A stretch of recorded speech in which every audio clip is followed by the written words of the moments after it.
Andy Mitten, good morning to you. How are you? Good morning. Okay, hope you are too. How are you feeling as a Manchester United fan after a 0-0 draw at Anfield? Is there a little tinge of regret about the fact that the game was there to be won, or is it like, look, this is one mere sortie in a long war? There is a tinge of regret, as you say. My first way to describe how I'm feeling would be relief and less nervous and anxious than I was 24 hours ago. I think Liverpool United games do that to you. I found myself incapable of looking forward to the match and yet at the same time really looking forward to the match. And then when I was watching the game, I was just thinking, just blow up, just end it now. And I'm thinking after 5, 10, 20, 30, 40, 50, 60 minutes. And then right towards the end, I thought United got much better in the second half because it was all Liverpool in the first 30 minutes. But towards the end of both halves, I thought United looked the more likely side to score a goal. I think a 0-0 draw at Anfield, I would have taken that before the match. But, you know, you football fans, you always want a little bit more. You always want to see your team win. And United had probably the two best chances of the game once they'd ridden that initial wave of Liverpool attacking at the start, which they've always done at Anfield. They've always done that against Manchester United. And Sir Alex Ferguson always said, just see out that initial wave of attack, let the crowd calm down a little bit, and then we can start to play. And I think even though there wasn't a crowd there, that's pretty much what United did. Oh, there's Nathan ring back there. Andy, on that whole kind of sense of the team kind of growing into the match, is that just where Manchester United are at the moment, that until they have a league title under their belt or until they have a major European trophy under their belt, they're a team who are building, and so therefore you can't really go to the champions and expect to boss them in the first half hour? Yeah, I think if United would have won at Anfield, even more people would have sat up and thought, wow, there's a real chance this team can win the league. But more realistic is probably the assessment that you just said. Liverpool are the champions. Liverpool had won, I think, 36 of their 38 previous home league games. I think Liverpool's squad and Manchester City's squad is still superior to Manchester United. And added to that, most of those players have got the experience of winning league titles. It's a title race United didn't expect to be in, and yet we speak with Manchester United being top of the league. So there's been a definite improvement, and every United fan, I think, welcomes that. But the team's still got some way to go. The manager still wants to bring a couple of players in, top quality players, the type which will maybe have the effect that Bruno had, even though Bruno didn't have a good game at Anfield, or Van Dijk had for Liverpool. And then there's games coming thick and fast, 2 a week all the time, and then the domestic cups start again. FA Cup against Liverpool again at the weekend, the Europa League next month. So it's going to be a pretty hectic schedule for all of the teams at the top. I still don't think United will win the league, but if there wasn't any hope, you might as well switch off now. I'm just enjoying watching the team in a title race. When you saw the team that was named, did you anticipate Cavani being on the bench, or did you think that he actually would have been starting that game? I was more surprised that Eric Bailly didn't start, that Victor Lindelof started, but I thought Lindelof actually had a decent game and justified that selection. I like Cavani. I've been pretty positive about him from when he was signed, and that was based on speaking to people who actually know him and watched him all the time, people in top-level professional football who knew far more about him than me, because I don't watch PSG every week, people who plotted to stop him. And he's not fully got going yet, and that's partly because he came in a little bit late, he had his ban, he's not been a first-choice striker, but I still think he offers something different, and when he came on, he does offer a different outlet. And one of those outlets was when Marcus Rashford was running across goal and he was there in space, shouting for it. And I think everybody was, apart from Liverpool fans, were saying, just give him the ball. But I think Rashford was also moving away from goal, and it would have been quite difficult to pull that pass off.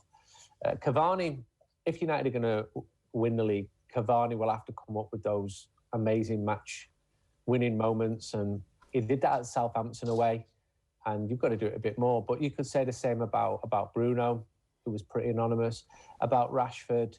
You've got to pull out those moments. I always remember Leicester going to Manchester City and the season that they won the league and bossing the game and beating City. And that was like a real title-winning performance. And United's form has been very good. They've been getting the wins, been exceptional away from home.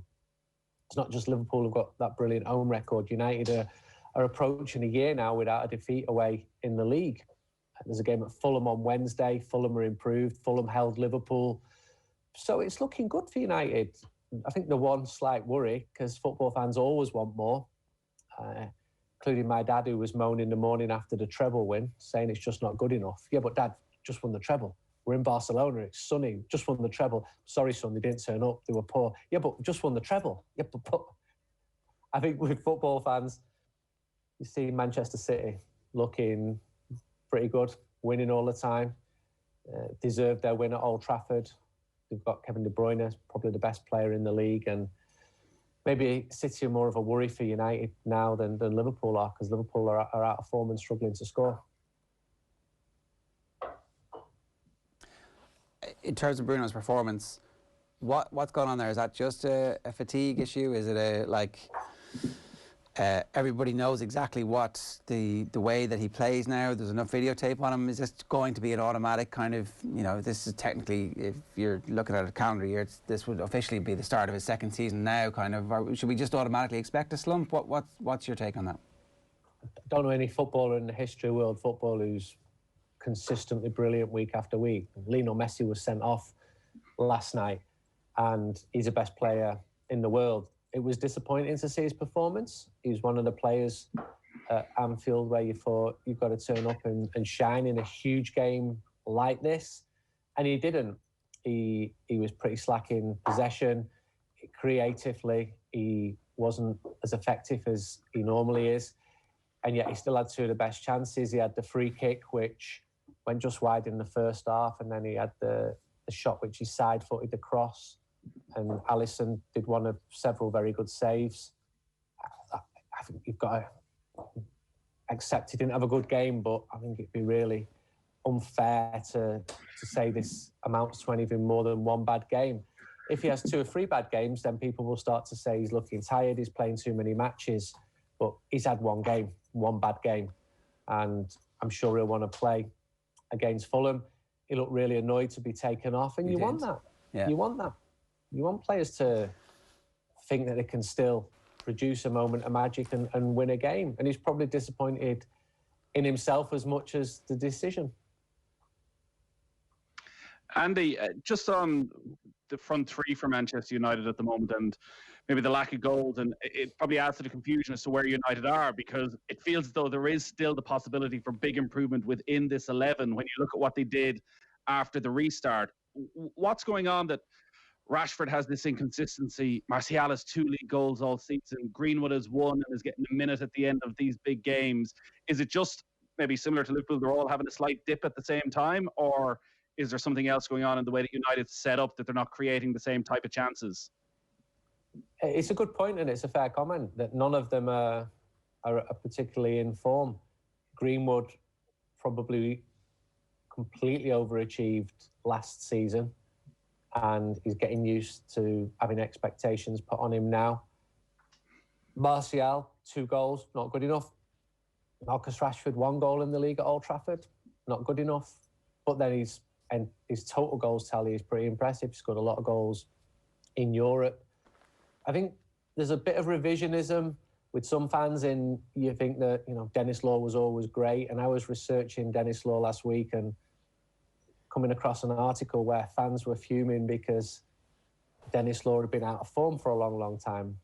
But nobody remembers that when they talk about Dennis Law. I can remember Wayne Rooney getting loads of stick because he wasn't playing or scoring.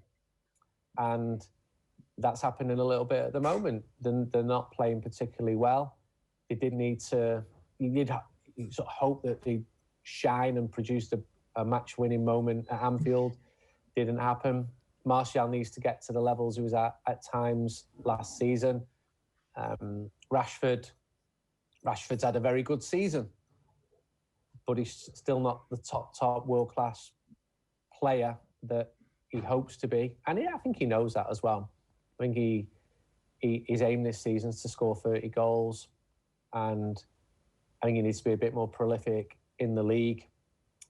It was frustrating watching him offside 4 times in the first half alone, because you can see that they're really close to that coming off, and his players know he's going to make the run, and his opponents know, and that's why so many United players were fouled breaking yesterday.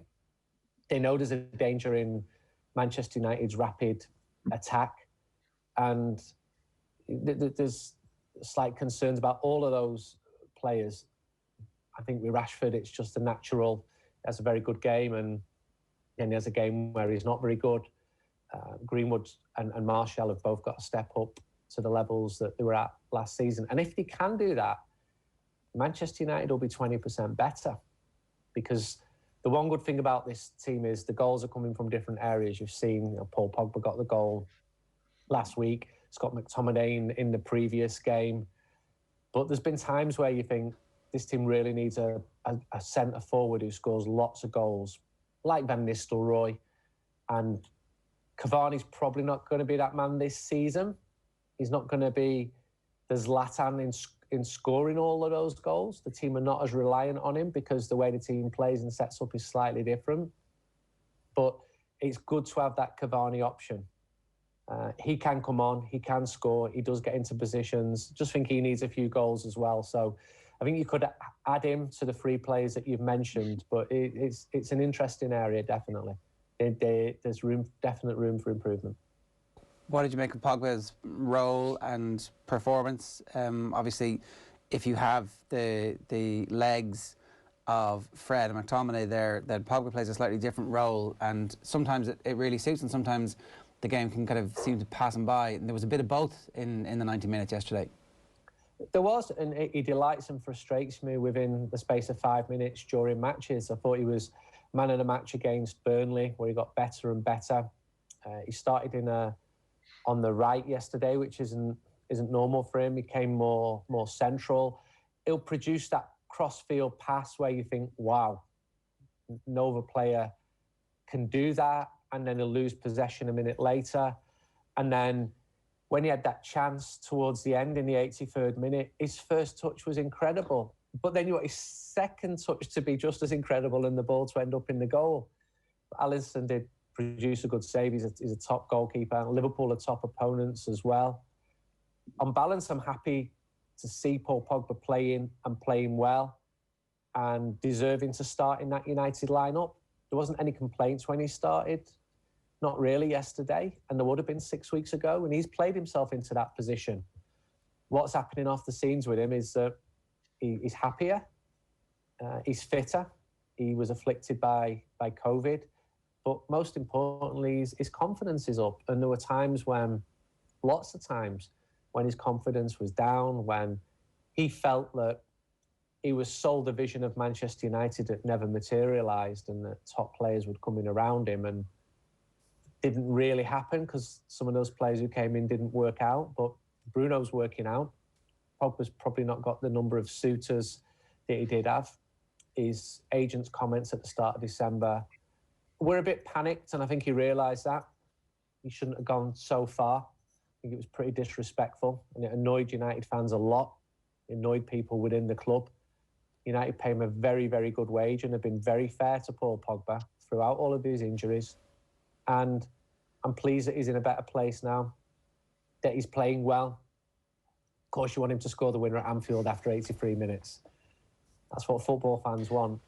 But to have Pogba in that place after Christmas, I mean, it's 2 years ago, I remember, going to Sevilla in the Champions League, nearly 3 years ago now, and his form was all over the place. He got dropped for Scott McTominay. There were issues with Jose Mourinho, and there aren't those issues now. And he's got a good relationship with his manager. And I think if he carries on playing well, you're going to start hearing more talk about, is there going to be a new contract for Paul Pogba? But he's got to earn that. And there's probably not the number of suitors for him that there were 2 or 3 years ago. There are better, younger players about. Andy, for United to take that next step then, so that this time next year when they're going to Anfield, Ole Gunnar Solskjaer on the pre-match press conference isn't talking about it being a big upset if United were to go there and win. They do need more of those Bruno Fernandes type transformative figures. Is one of those positions that central midfield role then, that at the moment you have McTominay and Fred? It's hard to be critical of either of them because they both really stepped up this season, but it does still feel as though you almost have to have two men doing the job where one real exceptional player could do it. And the transformative effect that would have been everybody on Pogba have been able to play him in a slightly different role. But they need to get to a position where they don't have so much protection in front of the defence. Yeah, the players you mentioned have been good. Is good enough to be great? Fernandinho was the best player in the semi-final against City a few weeks ago. And Ole Gunnar talks of the small margins. Well, we saw it in that game perfectly. Manchester City had the best defender in Ruben Diaz and Fernandinho. I think McTominay's improved physically and in terms of his confidence. I'm often in the stadiums and he's the most vocal player on the pitch.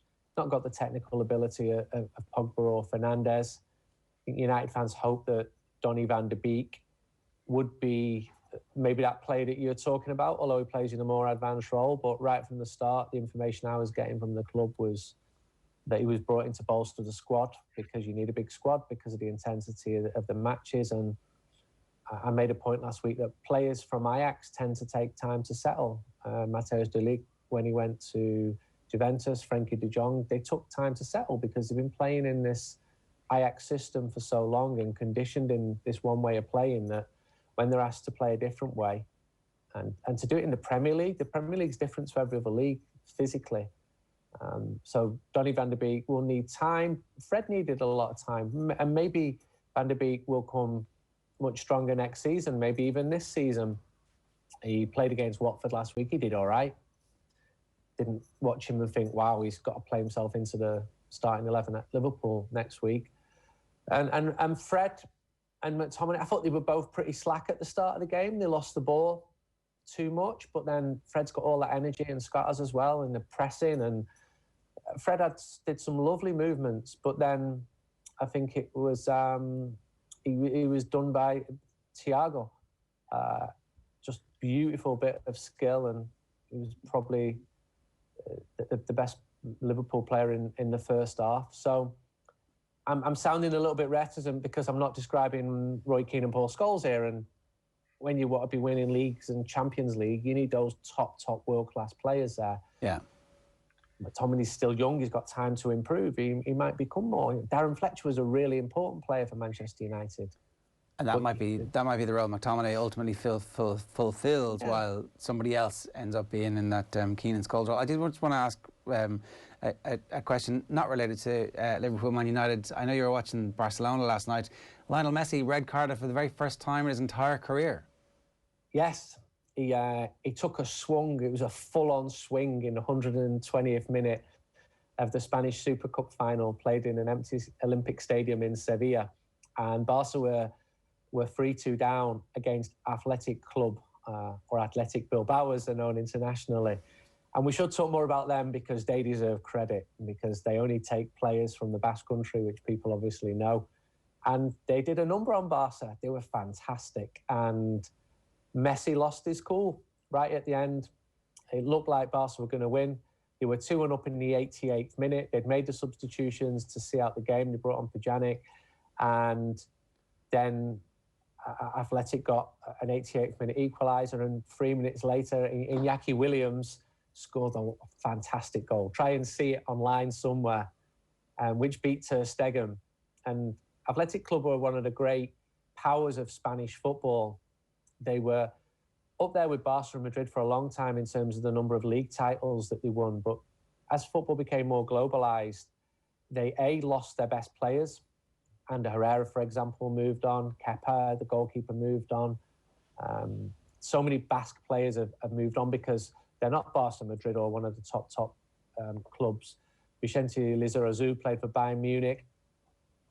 But they still do an amazing job. The Basque Country's got 2.5 million people, so it's population size of Greater Manchester, maybe Greater Dublin. Someone will point out that Dublin's a little bit smaller than that.